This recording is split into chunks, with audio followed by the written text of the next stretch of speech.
Innal hamdalillah nahmaduhu wa nasta'inuhu wa nastahdihi wa nastarshiduh wa na'udzu billahi min syururi anfusina wa min sayyiati a'malina. May yahdihillahu fala mudilla lahu wa may yudlil fala hadiya lahu. Asyhadu an la ilaha illallah wahdahu la syarika lahu wa asyhadu anna Muhammadan abduhu wa rasuluhu la nabiyya ba'dah. Allahumma shalli wa sallim ala Muhammad wa ala alihi wa sahbihi wa sallim tasliman katsiran. Amma ba'd ayyuhan nas, usikum wa nafsi bi taqwallahi faqad fazal muttaqun. Wa'lamu anna Allah subhanahu wa ta'ala yaqul ya ayyuhalladzina amanu taqullaha haqqa tuqatih wa la tamutunna illa wa antum muslimun. Hadirin jamaah Jumat rahimakumullah, alhamdulillah kita panjatkan rasa tasyukur kita kehadirat Allah atas segala nikmat yang telah dilimpahkan kepada kita semua. Allah subhanahu wa ta'ala masih berkenan memberikan kesadaran, memberikan kekuatan untuk tetap istiqomah di dalam ketaatan kepadanya. Mudah-mudahan sejalan dengan bertambahnya usia kita, meningkat iman kita, meningkat amal soleh kita, meningkat ketakwaan kita kepada Allah subhanahu wa ta'ala. Hadirin jamaah Jumat rahimakumullah, Al-Quran kitab suci kita menyatakan dirinya sebagai kitab suci yang memuat segala hal, segala konsep yang dibutuhkan manusia dalam kehidupannya. Allah subhanahu wa ta'ala berfirman, ma farratna fil kitabi min syai', tidak ada satu hal pun yang aku tinggalkan di dalam kitab suci ini. Itulah sebabnya konsep apapun yang dibutuhkan manusia di dalam kehidupannya akan ditemukan cantolannya, akan ditemukan dasar atau asas-asasnya di dalam kitab suci Al-Quran. Ada satu ayat yang terdapat di dalam Quran surat Ibrahim ayat 35.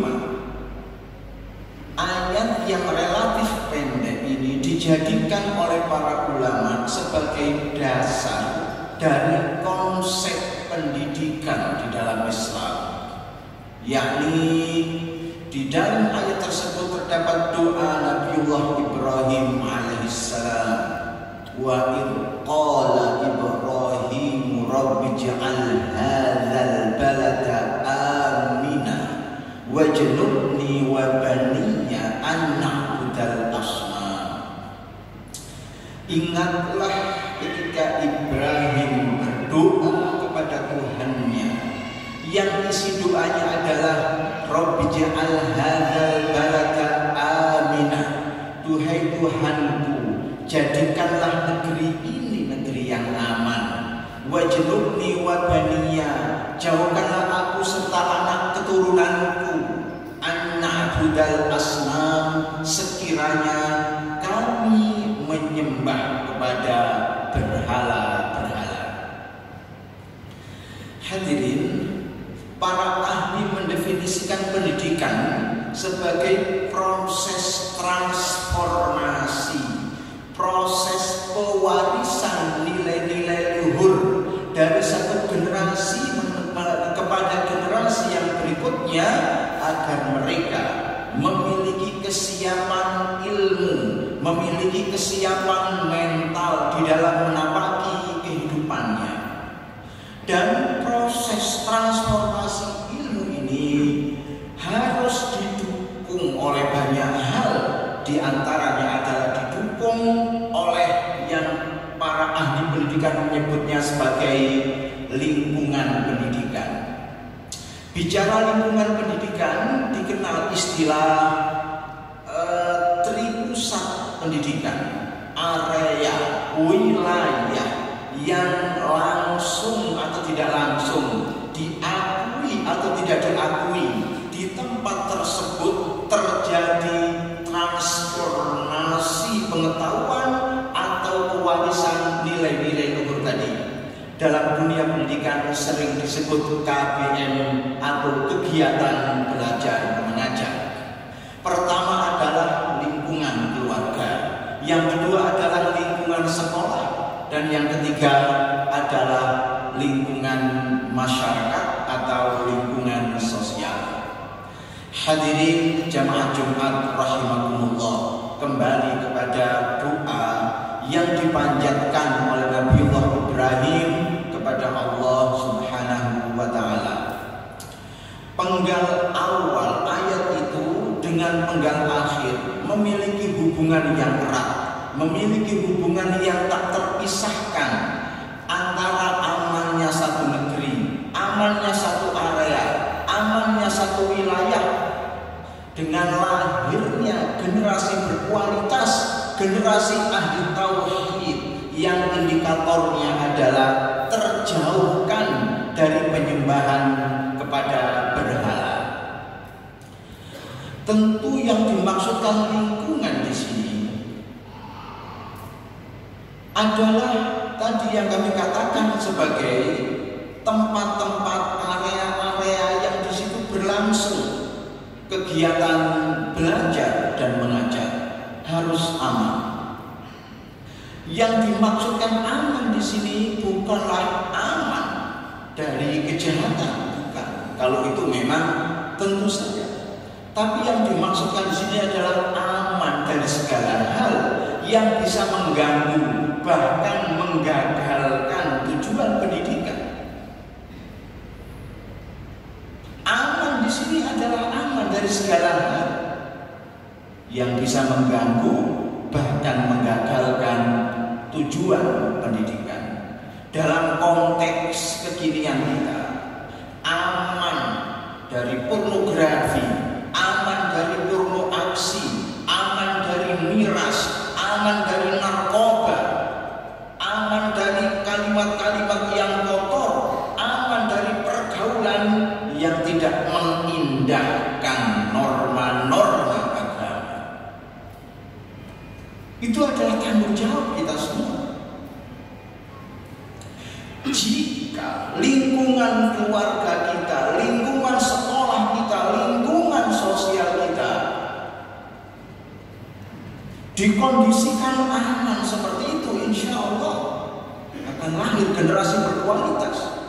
Yang tadi kami katakan indikatornya adalah terjauhkan dari penyembahan kepada berhala. Yang kedua dari ayat itu, Nabiullah Ibrahim mengatakan wajadubni wa baniya an na'budal asnam.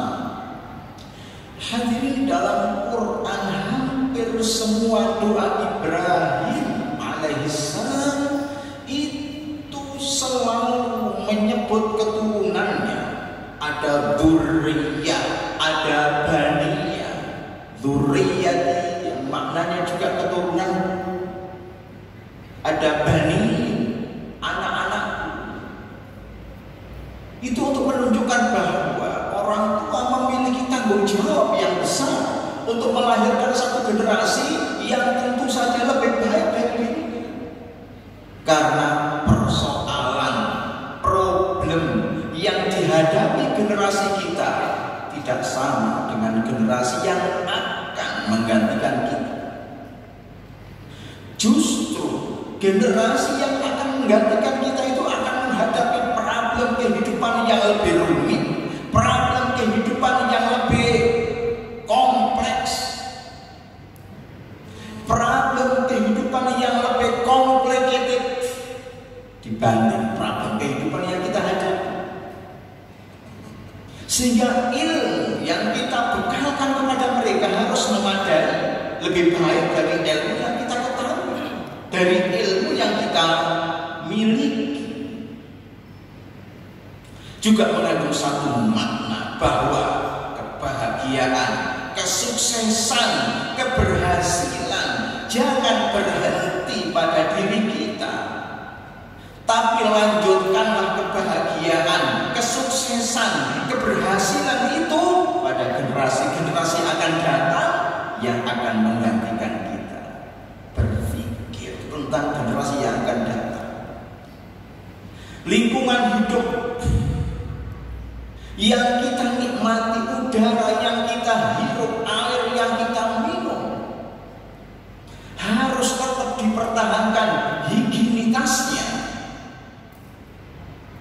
Kalau kita juga ingin anak cucu kita mengalami hal yang sama, maka disinilah menjaga lingkungan itu luar biasa pentingnya. Hadirin, Nabi kita Muhammad sallallahu alaihi wasallam pernah mengatakan, irhamu man fil ardi yarhamkum man fis sama.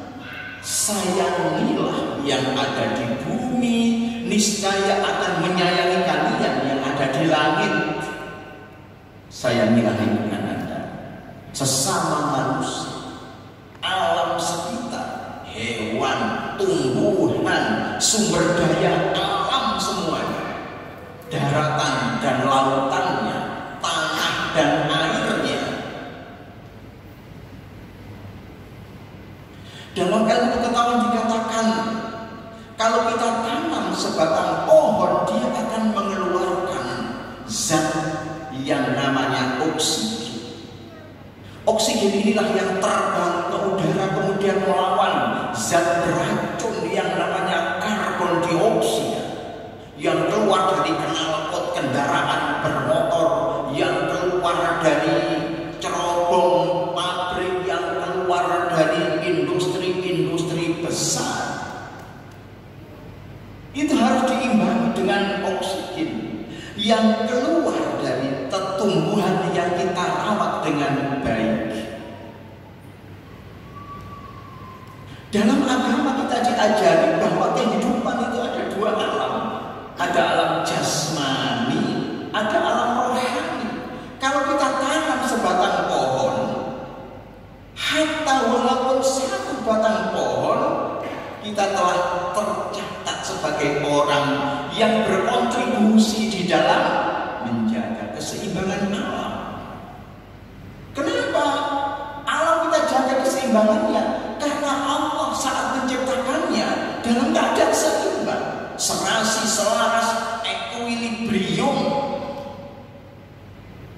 Allah Subhanahu wa taala berfirman, "Alladzi khalaqal mauta wal hayata liyabluwakum ayyukum ahsanu amala wa huwal azizul ghafur."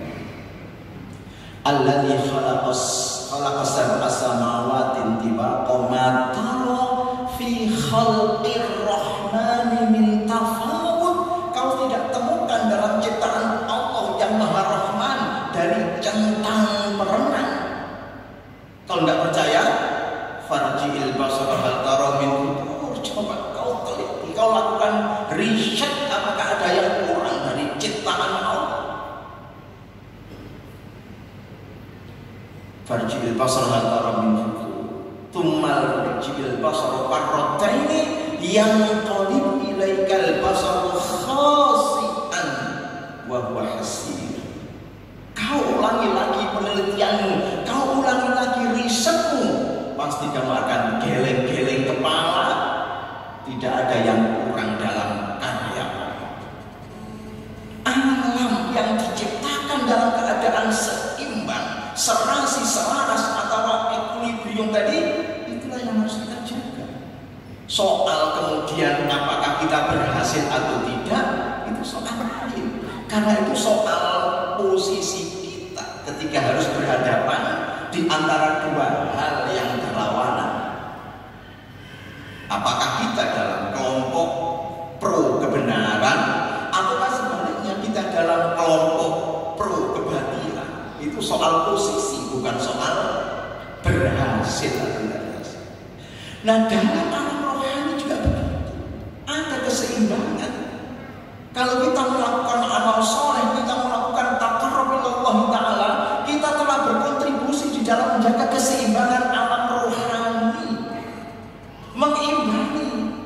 mereka hamba-hamba Allah yang khilaf, kemudian melakukan satu perbuatan kemaksiatan di diskotik, di tempat-tempat yang di sana, diminum khamr di tempat-tempat yang di sana, dihisap narkoba di tempat-tempat yang di sana, terjadi kemaksiatan, mereka membumbungkan karbon dioksida rohani. Marilah kita perkaya amal soleh kita dengan ibadah kepada Allah, membaca Al-Quran, memperbanyak amal soleh, supaya kita bisa membumbungkan oksigen rohani untuk melawan racun-racun yang terbang ke angkasa. Yang ketiga, doa Nabi Ibrahim mengatakan, wajni wa baniya an na'budal asnam. Ada pertanyaan menarik di kalangan para mufassirin. Bukankah Ibrahim seorang nabi? Bukankah Ibrahim seorang rasul yang tentu saja imannya kuat, yang tentu saja imannya mantap? Kenapa masih takut ia tergelincir menyembah berhala? Apa yang mungkin seorang nabi, seorang rasul khilaf kemudian menyembah berhala? Bukankah itu adalah hal yang mustahil? Tapi faktanya Nabiullah Ibrahim berdoa kepada Allah, wajnubni, jauhkanlah aku, wa baniya, juga anak-anakku, an na'budal asnam, dari penyembahan kepada berhala. Kemudian para mufassirin menjawab, yang dimaksudkan berhala itu adalah kullu ma yusghilun nasa an dzikrillah fahuwa shonam. Segala sesuatu yang melalaikan orang dari zikir kepada Allah adalah berhala. Segala sesuatu yang melalaikan orang dari melaksanakan kewajiban-kewajiban agama adalah berhala. Kita tidak mungkin sebagai orang yang beriman menyembah berhala dalam arti konvensional itu. Batu dipahat, kayu dipahat, logam dipahat, kemudian disembah. Tidak mungkin. Tetapi bisa saja tanggung jawab kita sebagai orang tua kemudian tidak kita laksanakan. Tanggung jawab kita sebagai anggota masyarakat tidak kita laksanakan. Tanggung jawab kita sebagai umat Muhammad yang memiliki tanggung jawab al-amal bil ma'ruf wa nahy 'anil munkar tidak kita laksanakan. Kadang-kadang gara-gara hobi seseorang rela meninggalkan kewajiban sholat. Kadang-kadang gara-gara sesuatu yang ia anggap sangat-sangat penting, kewajiban agama kemudian ditinggalkan. Ini sudah tergoda oleh berhala. Berhala bisa pekerjaan kita, berhala bisa harta kita, bisa jabatan kita, bisa status sosial kita, bisa anak kita, bisa istri kita. Kalau semuanya itu membuat kita lalai dari menjalankan kewajiban-kewajiban agama, maka semuanya adalah berhala.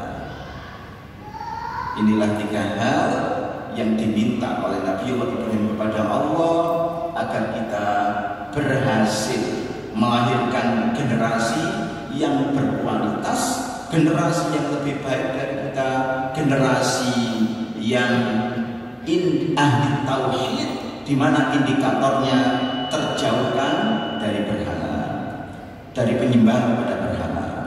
A'udzubillahi minasyaitonir rajim. Bismillahirrahmanirrahim. Wal 'ashri innal insana lafi khusrin illa alladziina aamanu wa 'amilus shalihaat wa tawassaw bil haqqi wa tawassaw bis sabr. Barakallahu li wa lakum bil Qur'anil 'azim wa nafa'ani wa iyyakum bima fihi minal ayati wa dzikril hakim wa taqabbala minni wa minkum tilawatahu innahu was-sami'ul 'alim. Aqulu qawli hadza wa astaghfirullaha li wa lakum wa lisa'iril muslimina wal muslimat wal mu'minina wal mu'minat fastaghfiruhu